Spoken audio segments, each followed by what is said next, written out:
জল ধরে আছে দেখে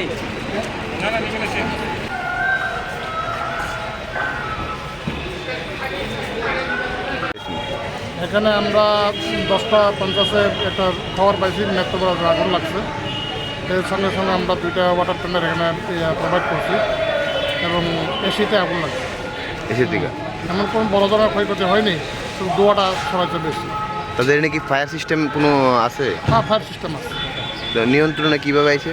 হয়তো ফায়ার সার্ভিস এখানে এছাড়া এসিতে জল দেওয়ার পরে নিভে গেছে। এখানে পুরোপুরি কন্ট্রোলে আছে। ক্ষয়ক্ষতি কি কিছু?